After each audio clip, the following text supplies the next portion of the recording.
Chapter 1. Normal life, cracks appear. I used to think marriage was simple. You work hard, provide, love your wife, stay loyal, and she'll stand by your side. That was the blueprint I grew up with, my father clocking long hours, my mother running the home, both of them tied together by something unshakable. That's what I thought I had. Most mornings for me started at 5:30 a.m., before the sun even thought about showing its face. I'd wake quietly, so I wouldn't disturb her, shuffle into the bathroom, brush my teeth while the mirror was still foggy from the shower the night before, then get dressed in the same rotation of work shirts and slacks. Coffee in a travel mug, lunch in a brown bag, truck keys in my pocket. Routine. Stability. That morning was no different. She was still asleep, curled up on her side, one arm under the pillow, hair spilling everywhere. I paused for a second, just watching her breathe. I used to do that a lot, before the tension crept into our lives, just admire her in her most peaceful state. I leaned down and kissed her temple. She stirred, mumbled something, then rolled over without opening her eyes. By the time I pulled into work, my mind was already on the day's grind. Meetings, deadlines, bills that needed paying. 12 hours later, I'd come home exhausted, expecting the reward of a warm hug, maybe a smile, maybe dinner together like we used to. But lately, when I walked in, she wasn't waiting for me. Instead, she was curled up on the couch, phone glowing in her face. Fingers flying, smile tugging at her lips in ways I hadn't seen when she looked at me in months. "Hey," I'd say, setting my bag down. "Hey," she'd reply without looking up. Just that. No kiss, no hug. Just a flat hey. I tried to ignore it at first. Everyone gets busy, right? Work stress, friend drama, maybe even just boredom. I told myself not to read into it. But as the days stacked up, so did the little things. She wasn't asking about my day anymore. She wasn't telling me about hers either. The phone became her lifeline, a shield between us. She'd disappear into the bedroom early, claiming she was wiped out. When I climbed into bed an hour later, she'd already be turned away from me, screen casting shadows on the wall until she finally dozed off. It's the little things that rot a marriage from the inside, like termites in the walls. You don't notice the damage until the foundation starts to crack. One Thursday, I thought I'd change the pace. I got off work early, picked up her favorite takeout, Thai food, extra spicy, just how she liked it. When I walked in, she was on the phone again, laughing at something, her voice pitched higher than usual. She startled when she saw me. "Oh, hold on," she said into the phone, then covered the speaker. "Didn't know you'd be home this early." "Surprise," I said, holding up the bag. "Got dinner." She smiled, but it didn't quite reach her eyes. "That's nice. Thanks." Then she turned back to her phone. "I'll call you back." I set the food out, plates, forks, everything. She scrolled while eating, barely looking up. I tried to make small talk, but her answers were clipped, distracted. Eventually, I gave up and just chewed in silence, my appetite souring. That's when I felt it, the distance. Not physical, not yet, but emotional. Like I was eating across from a stranger. The following Saturday was supposed to be our date night. We've been doing it since the first year of our marriage, every other weekend, no matter how busy we got. One night just for us. Dinner, a movie, sometimes just a drive with music blasting. It was our tradition, our promise to never get stale. I've been looking forward to it all week. She'd been quiet, I've been buried in work, and I figured this was the reset button we needed. That evening, I showered, put on a button-up she once said made me look like a man who knows what he's doing, and waited in the living room. She came out of the bedroom in sweats. No makeup, hair tied in a messy bun. "You're not getting ready?" I asked. She sighed, flopping onto the couch. "Babe, I'm too tired. We're draining me this week. Can't we just stay in?" I blinked at her. "We've been planning this for 2 weeks. I know, but I just don't feel up to it. You don't have to get all dressed up for me." "It's not about getting dressed up," I said, my voice tightening. "It's about us. About spending time together. You remember us, right?" She frowned, pulled a blanket over herself. "Don't start." I said I'm tired. The words hit me harder than I expected. Maybe because I've been swallowing doubts for weeks, tried to convince myself nothing was wrong. But in that moment, watching her choose the couch over me, it boiled over. "You're tired a lot lately," I said carefully. Too tired to talk. Too tired for date night. Too tired for me. Her eyes snapped to mine, sharp and defensive. What's that supposed to mean? It means I feel like I'm living with a roommate, not a wife. And I'm starting to wonder what's actually draining you so much. Her jaw tightened. She sat up, pulling the blanket closer like armor. Are you accusing me of something? I'm asking, I said, my voice low but steady. Because I see you glued to that phone every night, smiling, laughing, and then when it's me, it's like you've got nothing left to give. She stared at me for a long second, then scoffed. God, you sound paranoid. It's just work friends, group chats, memes. You think everything's some conspiracy against you. I leaned forward. I think respect is simple. If I come home after 12 hours breaking my back, the least you could do is look me in the eye instead of scrolling through strangers. Her face hardened. Stop acting like my father. I'm not doing anything wrong. Chapter 2. The ex enters the picture. It was a Sunday morning, the kind of lazy one where I usually try to steal back a piece of normal life. No alarms, no deadlines, no steel-toed boots on my feet. Just coffee, the newspaper, and maybe a football game later in the afternoon. She was at the kitchen table, phone in her hand again. Steam curled from her mug, untouched. She had that look, half smirk, half daydream, that had become all too familiar lately. What's so funny this early? I asked, pouring my coffee. She didn't look up. Oh, nothing. Just someone from the past popping up. I slid into the chair across from her. From the past. Her eyes flicked up briefly, then back to the screen. Yeah, my ex Jason. Remember him? The name hit me like a cold splash of water. Of course I remembered. 6'3", gym rat. Worked construction until his temper got him fired more times than I could count. She'd dated him in college before me. She once told me he had bad boy energy, but wasn't the settling down type. What about him? I asked slowly. She shrugged. He messaged me on Facebook. Just catching up, you know? He asked how life's been, if I'm happy, stuff like that. My gut clenched, but I kept my tone steady. And what did you say? That I'm married. Obviously, she said, rolling her eyes like I was being ridiculous. Relax. It's harmless. Harmless. That word clanged around in my head like a loose bolt in a machine. I sipped my coffee, watching her thumbs dance across the screen. You're still talking to him? She set the phone down with a sigh, like I'd already annoyed her. Babe, it's not a big deal. He just wanted to check in. We were together for a long time, remember? People stay in touch. I leaned back in my chair, arms crossed. Staying in touch with your ex isn't exactly standard marriage practice. Her brows shot up. Wow. Okay, so now I'm not allowed to talk to anyone I dated before you. Talking and catching up are one thing, I said, voice tight. But you're smiling at your phone like a teenager. That doesn't look like just catching up to me. She gave a short laugh, but it was sharp, defensive. You're being paranoid. The word stung. I hated being painted as insecure when all I wanted was respect. Let me ask you something, I said, leaning forward. If I started texting an ex-girlfriend out of nowhere, would you be fine with it? Her lips pressed into a thin line. That's different. Ow! I shot back. Because it's you? She picked up her mug, took a slow sip, then looked me dead in the eyes.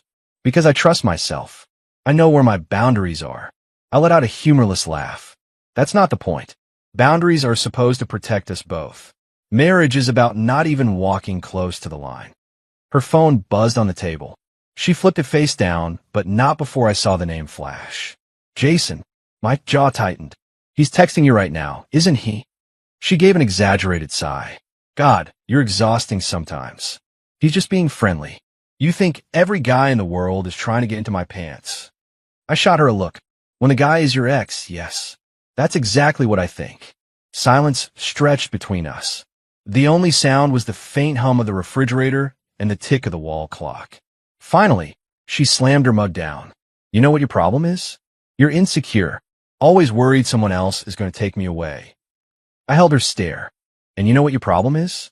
You're too casual about things that can burn everything to the ground. She laughed again, but there was no humor in it this time, just that sharp edge, that dismissive tone. Wow, so dramatic. You think one little message from an ex is going to burn everything to the ground? I stood, pacing the kitchen, trying to control the heat rising in my chest. It's not the message. It's the disrespect. The way you're hiding your phone. The way you light up when he texts you. That's not harmless. She followed me with her eyes, arms folded. So what do you want me to do? Block him? Delete him? Pretend he doesn't exist? Yes. I snapped before I could stop myself. That's exactly what I want. Her jaw dropped, like I just asked her to cut off her own arm. You're unbelievable. Do you hear yourself? You're acting like some jealous teenager. Newsflash. I married you, not him. Then act like it, I said coldly. The words hung heavy in the air. She blinked, then shook her head slowly, a smirk forming at the corner of her lips, the kind that cut deeper than yelling ever could. Her voice came out low, deliberate, each word coated with disdain. If you can't trust me, maybe you're not the man I thought you were. Chapter 3. The Dinner Proposal. It was Tuesday night, the kind where the house felt too quiet. I was stretched out on the couch, half watching the news, half thinking about work.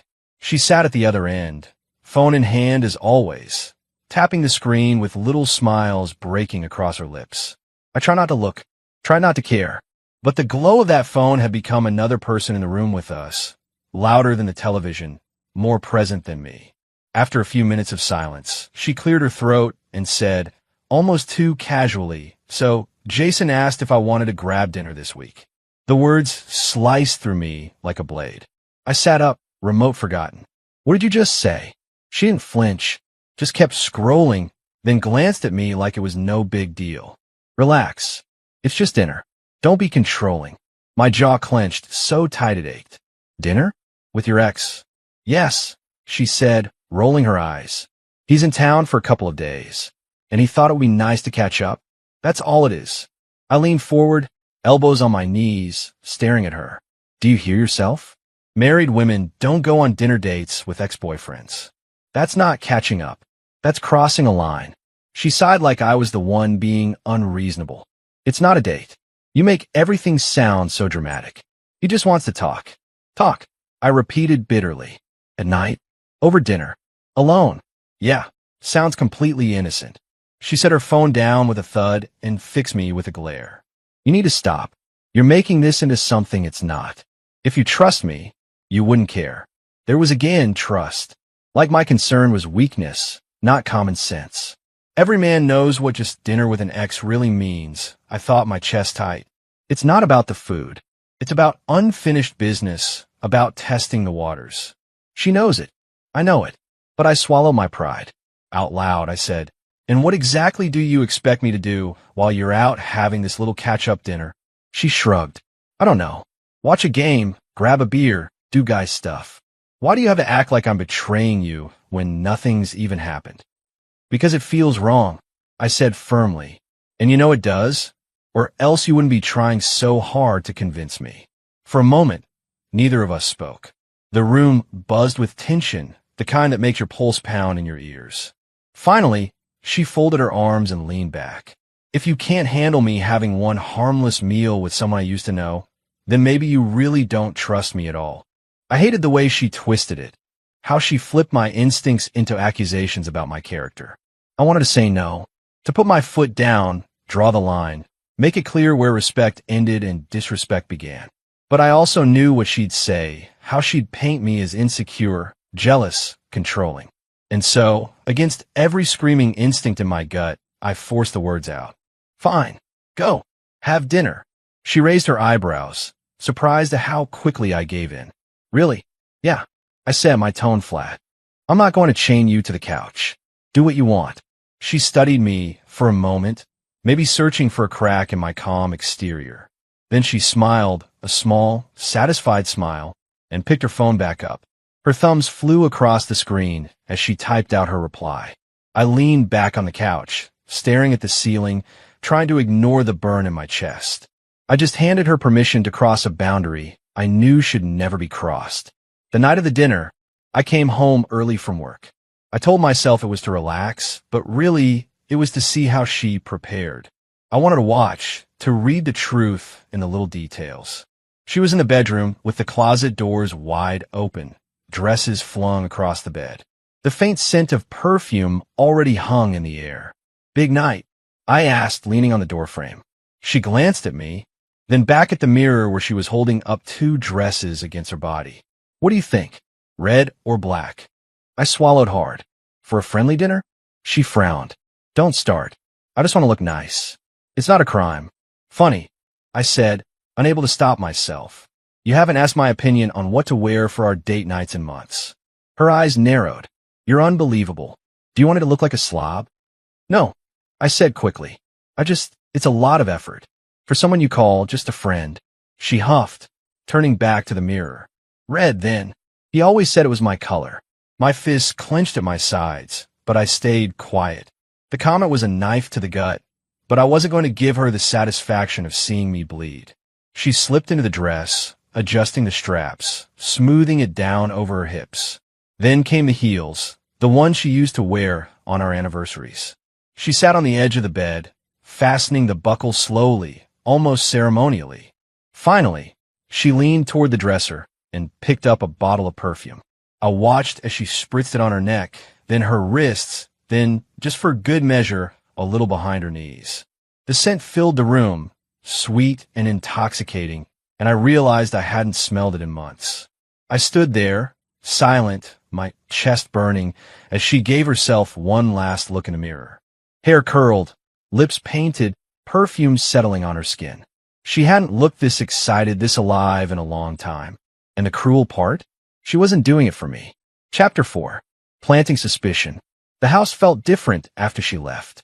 I watched her pull out of the driveway, headlights cutting across the street before disappearing into the night. The scent of her perfume still lingered in the hall, heavy and deliberate, like it wanted me to remember what it smelled like when it wasn't meant for me. I stood there for a long moment, arms folded, staring at the empty driveway. Every part of me wanted to believe I was overreacting, that she really was just catching up. But no matter how many times I repeated her words in my head, they didn't sound right. I sat down on the couch, TV remote in my hand, but I didn't turn it on. I just stared at the blank screen, seeing my reflection.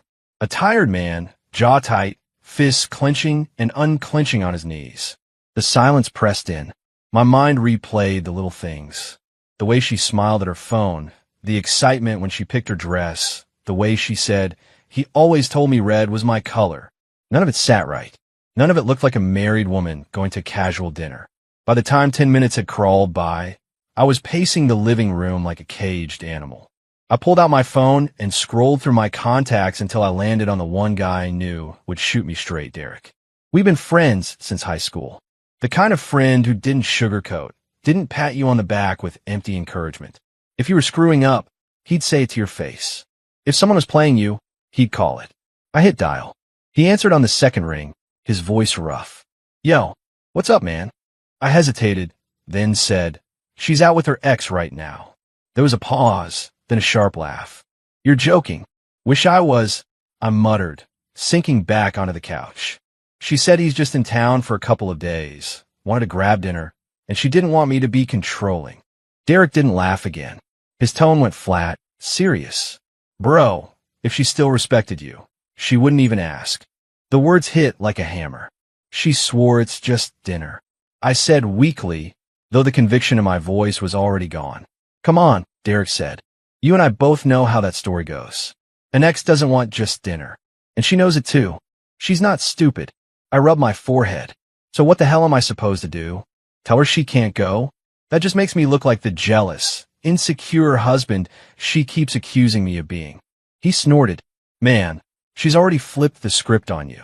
She's got you worried about looking insecure instead of her looking disrespectful. That's game playing. Don't fall for it. I didn't answer right away.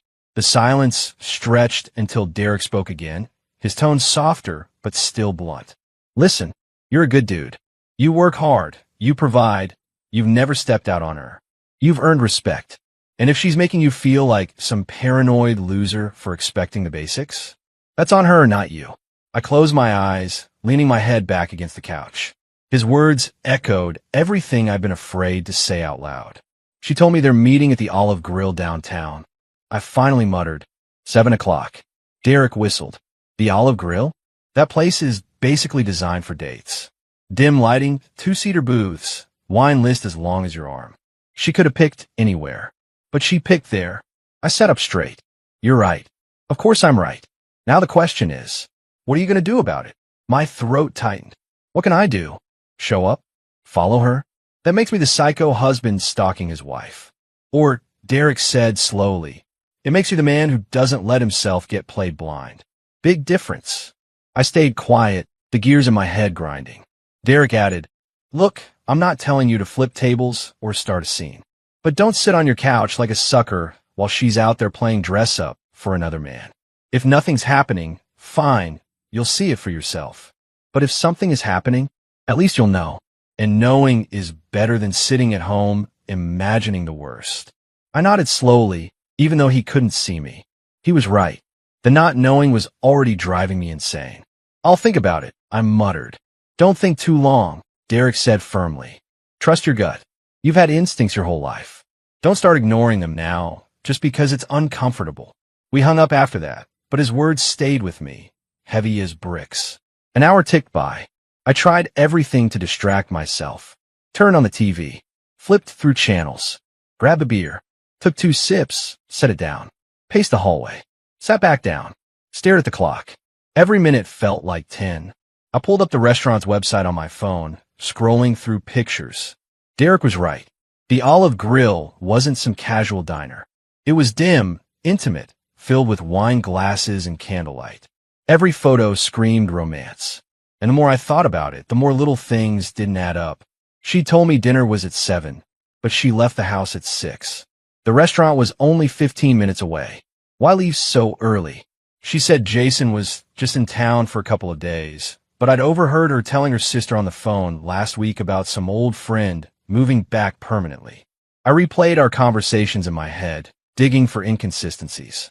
The way she had brushed off my concerns too quickly.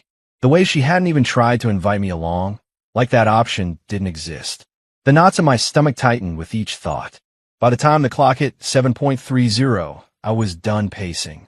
Done pretending I could sit here and play the trusting husband while my wife sat in a dimly lit booth with a man she used to sleep with. I grabbed my keys off the counter, the metal jingling in my hand like an alarm bell. My reflection in the hallway mirror stared back at me, jaw set, eyes hard. A man who finally made up his mind. I wasn't going to sit home wondering anymore. I was going to see for myself. Chapter 5. The countermove. The drive toward downtown was supposed to calm me down, but it didn't. The closer I got to the Olive Grill, the tighter my grip on the wheel became. Every red light felt like an eternity, every car in front of me like an obstacle in the way of the truth. But as much as I wanted answers, I knew walking in there alone might not be the smartest move. Confronting her and Jason head-on, with nothing but my anger, could spiral into a disaster I couldn't walk back from. I needed a witness. Someone who'd see what I saw. Someone she couldn't gaslight me against later. That's when a name popped into my head. Her best friend, Emily. Emily had been in our lives for years. She and my wife went back to college, sorority sisters, roommates, practically inseparable in their 20s.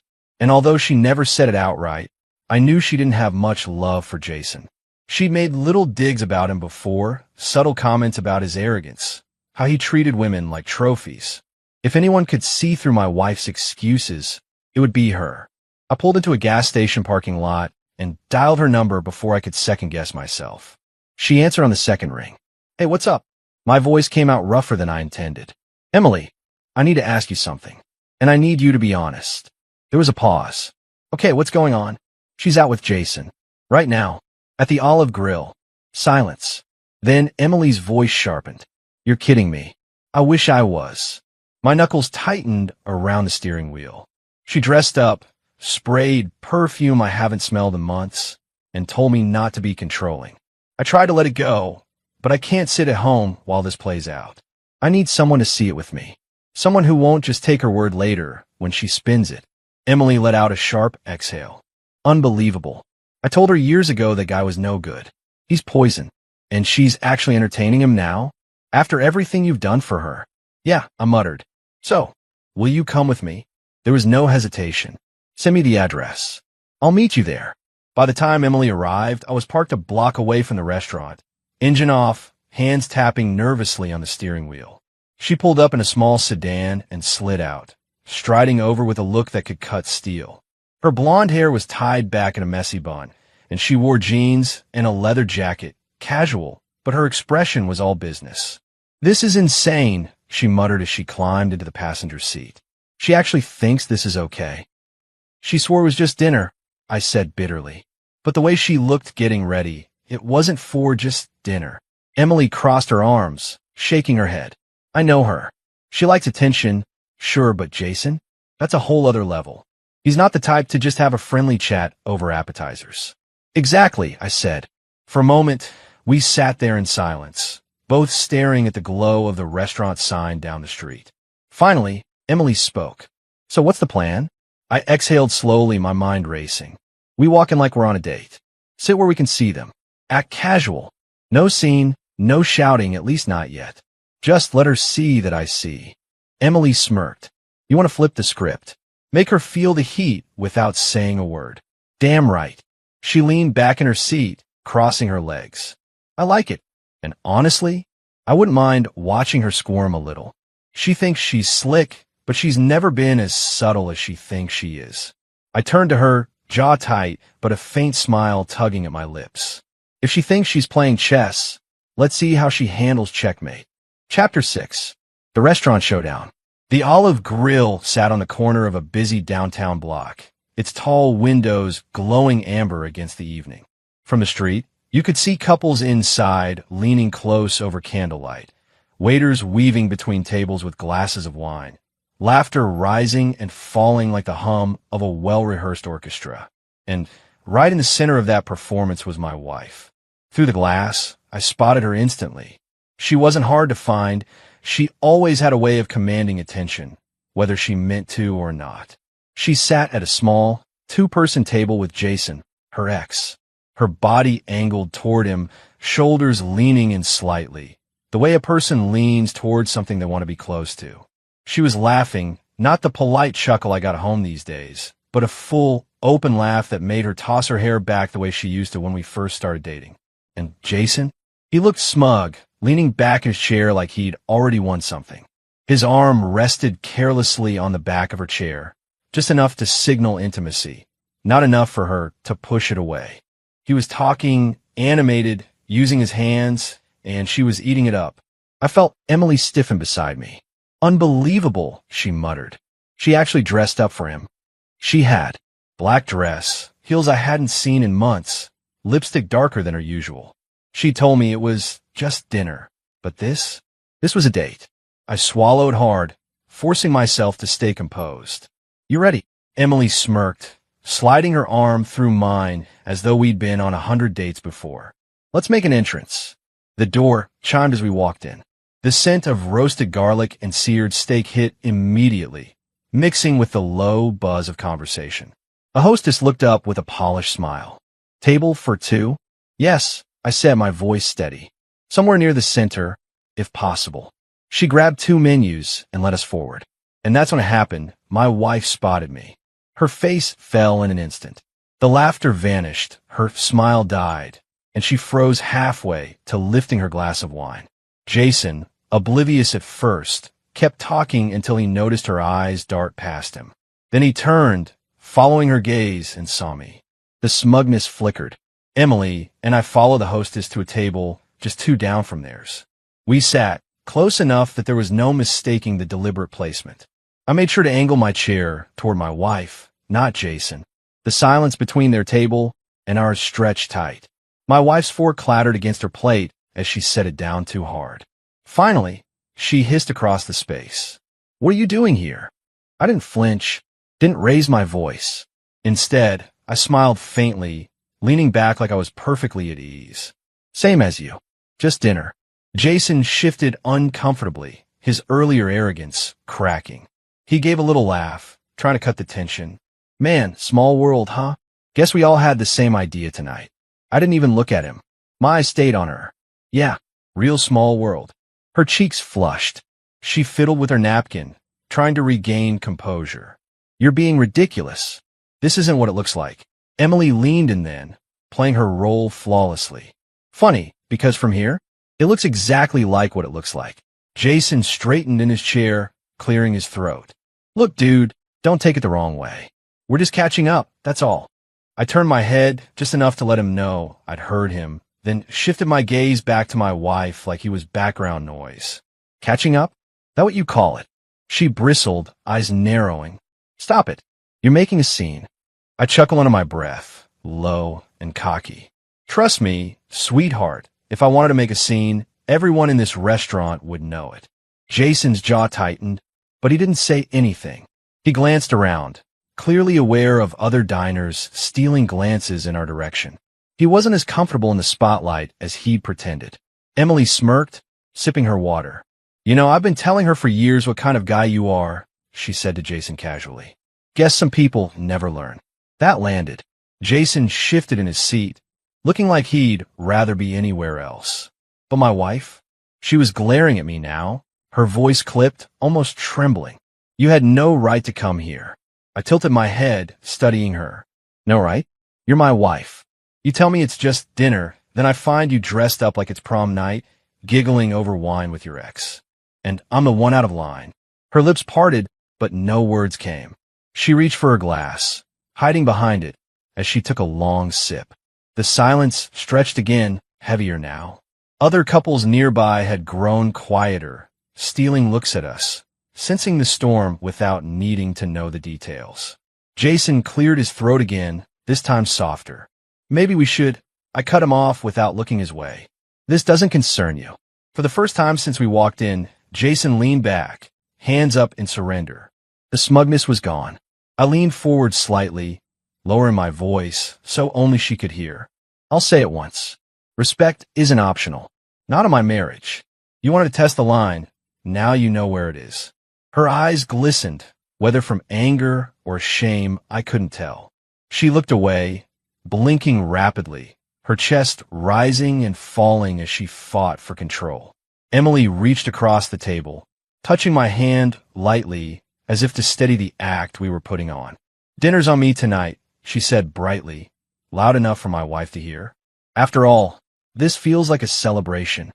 My wife's face drained of color. I leaned back again, letting the weight of the moment hang there, calm and collected on the outside, even as my pulse hammered. Then, with a small smile tugging at the corner of my mouth, I delivered the line that sealed it. Same as you. Just dinner. Chapter 7. Breaking point. The silence after my last words was deafening. For a moment, it felt like the entire restaurant had gone still, every fork paused in midair, every conversation muted, waiting to see what would happen next. My wife's eyes shimmered in the dim light, but she didn't let the tears fall right there at the table. No, she clenched her jaw, pressed her napkin against her lips, and stood so quickly her chair nearly toppled backward. The legs of her chair screeched across the hardwood as she pushed it away, the sound turning every curious head in our direction. Her hand shook as she gathered her purse. I can't, she stammered, her voice breaking. I can't sit here and listen to this. Jason half rose from his seat, reaching out as if to stop her. Hey, wait, don't. But she pulled away sharply, glaring at him too, as though his presence had become unbearable. Without another word, she spun on her heels and marched toward the hallway that led to the bathrooms. The sway of her dress, the clack of her heels, every motion screamed of desperation. I didn't move. I didn't chase her. I didn't beg her to sit down and talk it out. I simply leaned back in my chair and exhaled, as though a weight had lifted from me instead of her storming off. Emily smirked, stabbing a piece of steak with her fork. Well, she said lightly, that was dramatic. I couldn't help it, I laughed. A low, genuine laugh that seemed to cut right through the thick tension. Heads turned back to their own tables as the show appeared to be over, but I knew every pair of eyes in the place was still half on us. Jason sat back down, clearly flustered, trying to play it cool. His smirk returned, but it didn't reach his eyes. Man, you really had to embarrass her like that? I finally turned toward him, the first time I gave him direct acknowledgement all night. Embarrass her? She did that all on her own. Emily raised her glass of wine. Amen. Jason shifted in his chair, pretending to study his plate. His smug facade was crumbling by the minute. The waiter returned, oblivious to the storm that had just blown through. Everything all right over here? Perfect, Emily said brightly, handing him her empty plate. Best meal I've had in weeks. I chuckled, nodding along. Yeah, everything's just fine. We're enjoying ourselves. Jason cleared his throat. Can you check on her? The lady that just went to the restroom. The waiter blinked, unsure. I'll let the hostess know. He scurried off. Emily and I clinked glasses, laughing softly between bites. The more we enjoyed ourselves, the more it ate at Jason.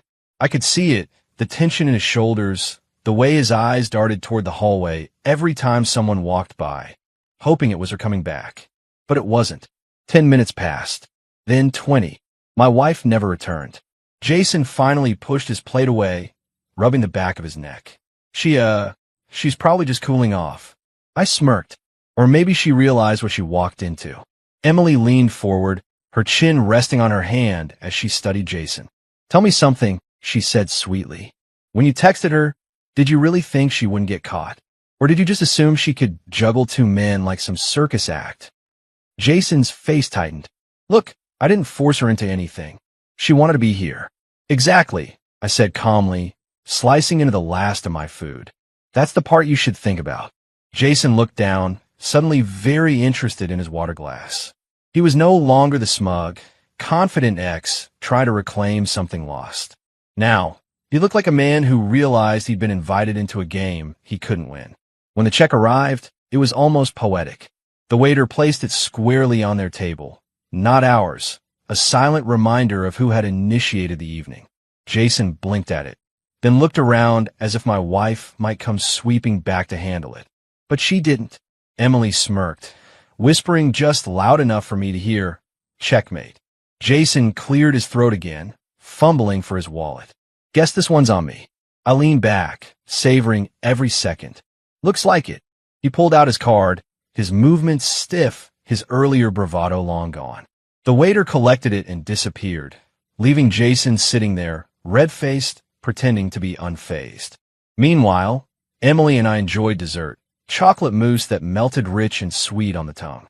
Every laugh we shared, every smile across the table, was a knife twisting deeper into the wound across the room. I imagined her, locked in the bathroom, mascara running, leaning against the cold tile as reality crashed down on her. She wanted to play games, to test the boundaries of loyalty and respect. But games come with winners and losers. And tonight, she was losing. Jason tried one last time to reclaim ground. You know, he said, forcing a chuckle, she'll probably hate both of us after this. I dabbed my mouth with my napkin and looked him straight in the eye. I don't need her to like me. I need her to respect me. Big difference. Emily raised her glass again, smirking. Cheers to that. Jason had no comeback. He just sat there, shoulders hunched, waiting for the waiter to bring the receipt so he could sign it and disappear. And me? I wasn't angry anymore. I wasn't hurt or jealous or even second-guessing myself. For the first time in weeks, maybe months, I felt like I was in control again.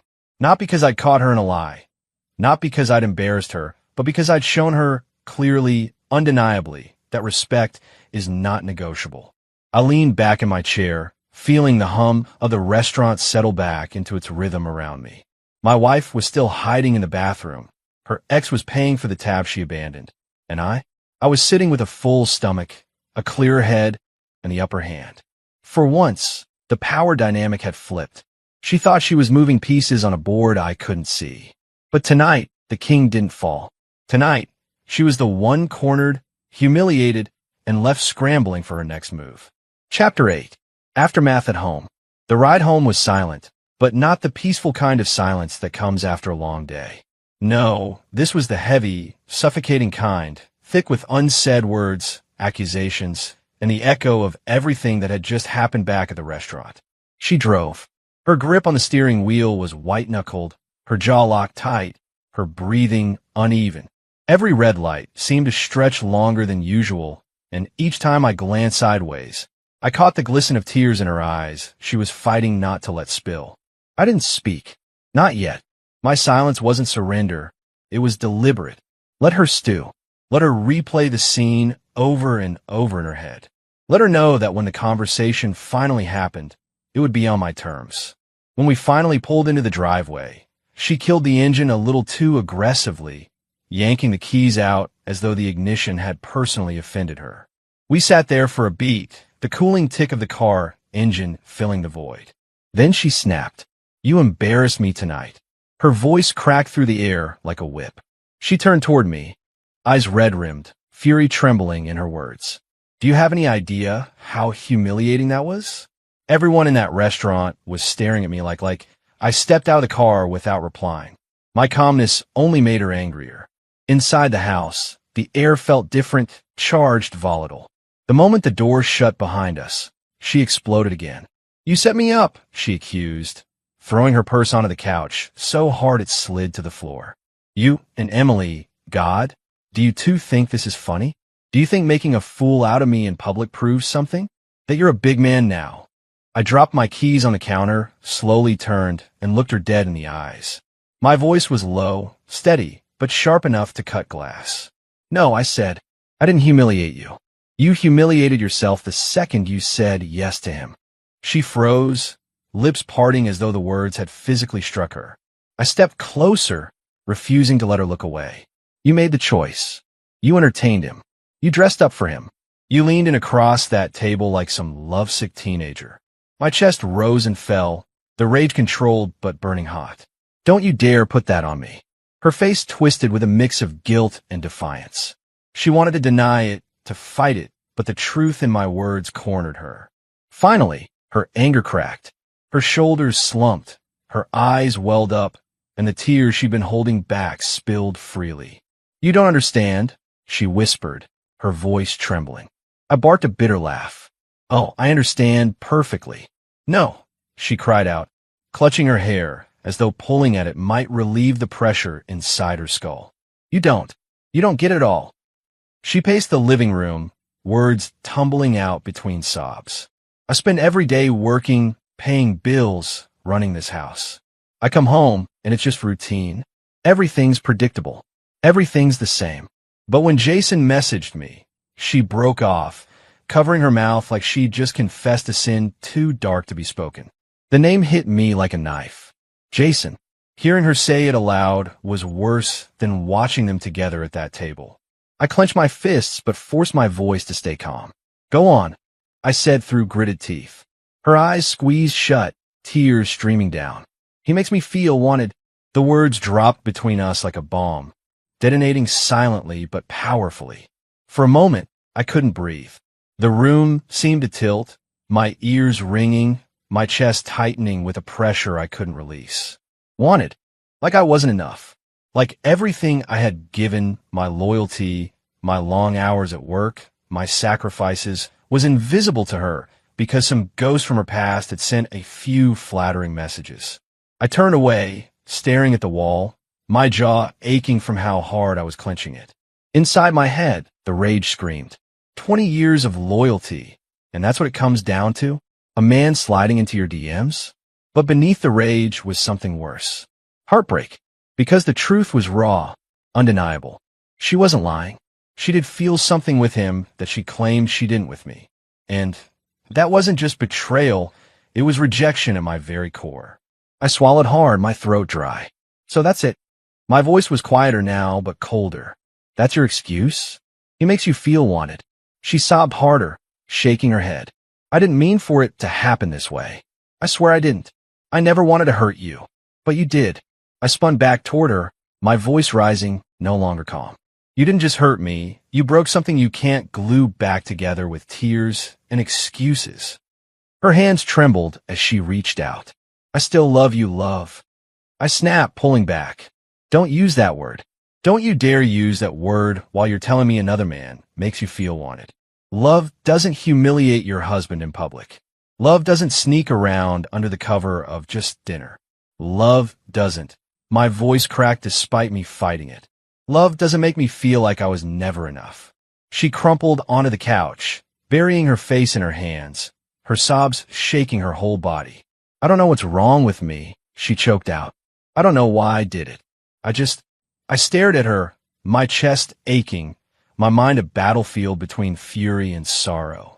Part of me wanted to scream until the walls shook. Part of me wanted to walk out and never look back. And yet, another part, some broken, loyal part, still wanted to reach down, pull her into my arms, and beg her to choose me again. The war inside me was tearing me apart. I dragged a hand down my face, my voice raw when I finally spoke. You wanted excitement. You wanted to feel wanted. Fine. But understand this. I looked down at her, shaking my head slowly. You didn't just cheat with him tonight. You cheated every time you smiled at your phone. Every time you lied about being too tired. Every time you made me feel like I was crazy for asking questions. That's what you did. She sobbed harder, unable to answer, her body curled into itself on the couch. I turned away, staring out the window at the quiet street beyond, my reflection faint in the glass. I could see the man I was, a husband who had built his life around loyalty, and I could see the cracks forming, threatening to shatter him entirely. Inside, my heart raged and bled at the same time, torn in two directions, half screaming to walk away, half screaming to fight for something that might already be gone. And in that silence, one truth became painfully clear. Nothing would ever be the same again. Chapter 9. Decision and Consequences. The morning after was thick with silence. Not the kind of silence born from peace or mutual comfort, but the suffocating, leaden weight of two people orbiting each other in the same house while carrying the rubble of the night before. She sat at the kitchen table, a mug of untouched coffee cooling between her hands. Her eyes were swollen, her face pale, hair tied back in a haphazard knot like she hadn't slept at all. I stood by the counter, staring at my own reflection in the dark surface of my coffee, gripping the mug too tightly. The storm from the night before hadn't cleared. It had just settled into a cold, steady drizzle. Finally, I broke the silence. My voice was steady, but every word came like a hammer striking steel. We're not going to keep circling this. I need an answer from you right here, right now. Her eyes lifted slowly, watery but sharp. An answer to what? To us. I set the mug down with a sharp click on the counter. You either respect this marriage, or you walk away from it. No more halfway. No more excuses. Choose. Her lips parted, trembling. For a second, I thought I saw regret flicker there. But just as quickly, it hardened into defensiveness. You're giving me ultimatums now, she shot back, her voice cracking. After years of you barely even being here? Do you have any idea what it's like to be married to a man who's always at work? Who comes home exhausted, distracted, like the only thing that matters is his job? I laughed bitterly. Ah, there it is. I was wondering how long it would take for you to turn this into my fault. She slammed her hands on the table, standing abruptly. Because it is your fault. You buried yourself in work. You forgot how to make me feel like a woman. You stopped noticing me, stopped wanting me. What was I supposed to do? Just sit here and rot what you typed away at your precious spreadsheets. I felt the fury rise in my chest, but I forced myself to stay calm. Calm was stronger than shouting. Calm was control. You know what the difference is between me and him? I asked coldly. I was building us a life. I was sacrificing for us. And he swoops in with a few lazy messages, and suddenly he's the hero. Her eyes flinched like the truth stung. But she pressed on, desperate. You don't get it. Jason reminded me of what it feels like to be wanted. To feel alive again. You used to look at me like that, back when we were younger, back before your job swallowed you whole. But that man? He's been gone for years. I leaned against the counter, folding my arms, my voice low and sharp. No, he's not gone. You just stopped seeing him. Because it was easier to blame me than admit you were chasing some pathetic nostalgia trip with your ex. Her breathing quickened. Tears spilled down her cheeks again, but this time they didn't soften me. They looked like weapons now, tools she used when cornered. You're twisting this, she whispered. You're trying to make me the villain when you drove me into his arms. I chuckled darkly, shaking my head. No, you walked there all on your own. Don't you dare hand me the map to your betrayal and pretend I drew it. She froze at that, eyes wide, lips trembling. For the first time, she didn't have a comeback. That's when the truth hit me, like a final puzzle piece sliding into place. She was already halfway gone. Every word out of her mouth wasn't a plea to save us, but an excuse to justify why she'd already betrayed what we had. My chest felt heavy, but my mind was clear. I straightened, looking her dead in the eye. So this is it, huh? After everything I gave, after all the years, this is what you've got for me. Excuses and a sob story. She covered her face, sobbing harder now. I didn't want it to end like this. I stepped closer, my voice cutting through her breakdown with icy precision. Neither did I, but you made sure of it. She looked up at me then, desperate, searching for some trace of softness in my eyes. But there was none left to find. I let the silence hang for a beat, then delivered the line with a cold finality that even surprised me. Thanks for proving I'm better off without you. Her face crumpled, a sharp gasp escaping her lips as though the words had physically gutted her. And that was the moment I turned and walked out of the kitchen. The air outside felt different, clearer, sharper, as if I'd stepped out of a suffocating cage. My phone buzzed, and I saw Emily's name flashing across the screen. For a moment, I hesitated. Then I answered. Her voice was calm, but laced with concern. How bad was it? Bad, I admitted. My throat was raw, but my tone stayed steady. But necessary. There was a pause on the other end, then her voice softened. I told you before, I never trusted him. And I never trusted her with him. But I do trust you. Something about those words, I trust you, hit harder than I expected. After all the lies, the manipulations, the games, those 3 words felt like oxygen. I don't even know what happens next. I confessed, running a hand down my face. You don't need to know right now, she replied firmly. You just need to remember who you are. You're stronger than she ever gave you credit for. And you don't have to go through this alone. The unexpected warmth in her voice anchored me. For the first time in days, I felt something steady under my feet. And as I hung up the phone, one thing was clear. My world had cracked, but I wasn't the one broken. She was. Chapter 10.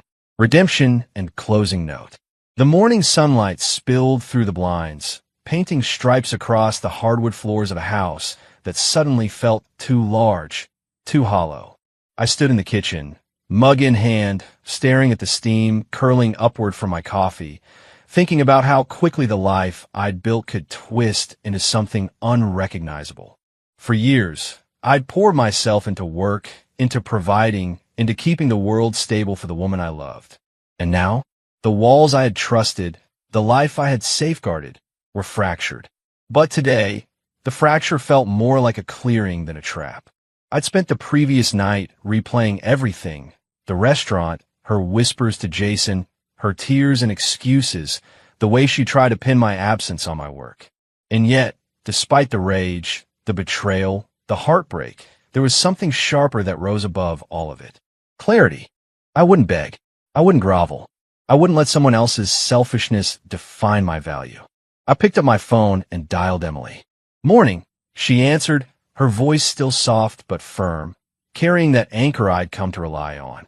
Morning, I said, trying to keep my voice even. I needed to hear someone else say it. That I'm not insane for feeling the way I do. That I'm not overreacting for putting myself first. You're not, she said without hesitation. You've been loyal, steady, a man who's done everything right. She's the one who lost her way. Her words warmed me, a quiet fire igniting in the pit of my chest. I think I'm done chasing someone who's already halfway gone. I think it's time to reclaim what's mine, my dignity, my life, my peace. Emily's laugh was soft but approving. Finally, about time you remembered who you are. I allowed myself a small smile. Yeah, about time. The first step was the confrontation at home. I didn't yell. I didn't beg. I didn't plead. I simply laid out the facts, calmly, deliberately. You made your choices, I said. I've made mine.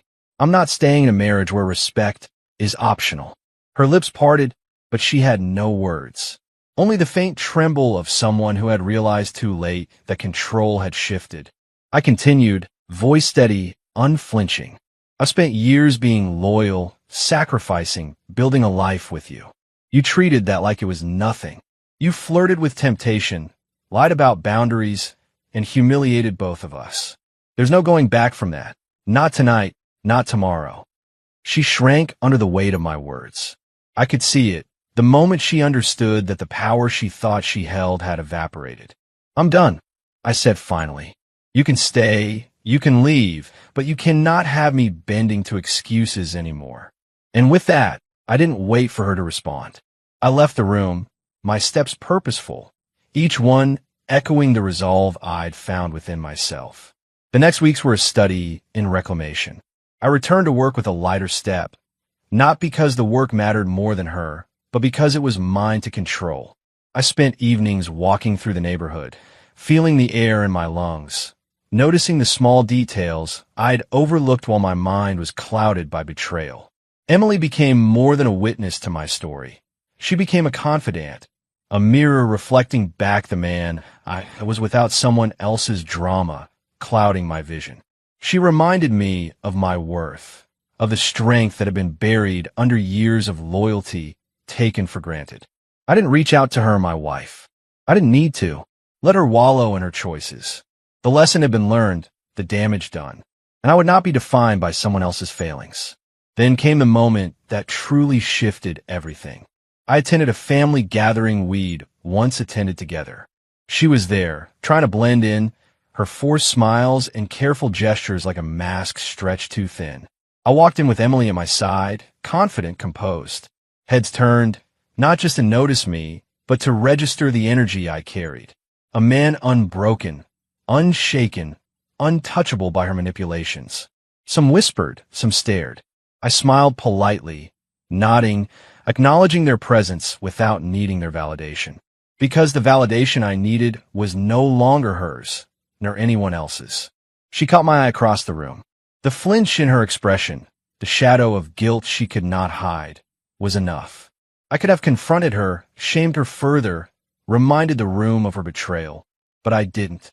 That power, that satisfaction, wasn't mine to take from someone else. It was mine to feel within myself. Back at home, I settled into the quiet of the night, the kind that feels earned after turmoil.